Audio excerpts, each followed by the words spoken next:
नमस्कार जय जगन्नाथ। सर्वप्रथमे समस्त शुभेच्छु बंधु मान स्वागत जनाई मु गौरीशंकर आरंभ करुछि गल्प न्याय विचार। वास्तव में न्यायर अर्थ कौन एवं केउ माने न्याय पाइबा पई विचारपति निकट को जाइछन्ति एवं विचारपति की न्याय देइछन्ति ए समस्त विषय जानिया पई भिडियोटी को शेष पर्यंत देखंतु। सहर आर पाखरे भद्रपुर गाँ जेउठी लोके परस्पर भाई बंधु भली चलती निज स्वार्थ को पछरे पकई सबुबेले अन्य मानक पई चिंता करती।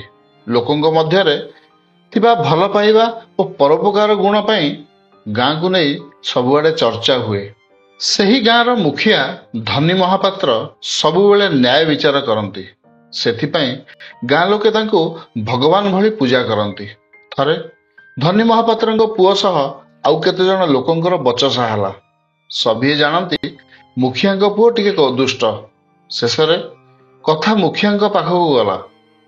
गाँ बरगछ मूल पंचायत बसिला।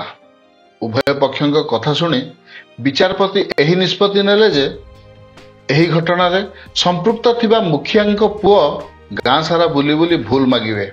हाँ, केवल सेतिकी नुहे, निज पुत्र को भल बाटरे नेबारे समर्थ होई नथिबारु तांका पिता मध्य गाँ सारा तांका सहित बुली बुली भूल मागिबे।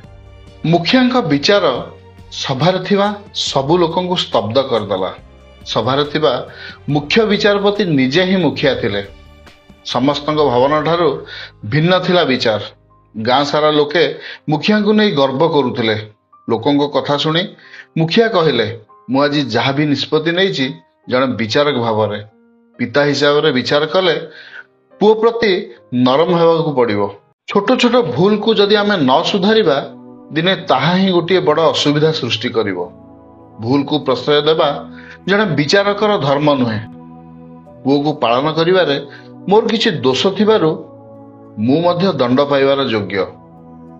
विचारपतिंक निष्पत्ति शुणी समस्तंक आखिरु धार धार लुह बहुथिला। वास्तव रे से लुह दुखर नथिला, थिला खुशीर, थिला गर्वर।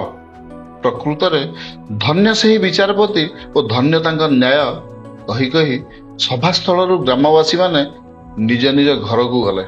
बस आज एतिकी। गपटी केमती लगिला? जदि भल लगी थाए तबे लाइक और शेयर करने को बिल्कुल भूलिबेनी। बहुत शीघ्र आपण मानक पई आउ एक सुंदर गप नहीं आसीबी।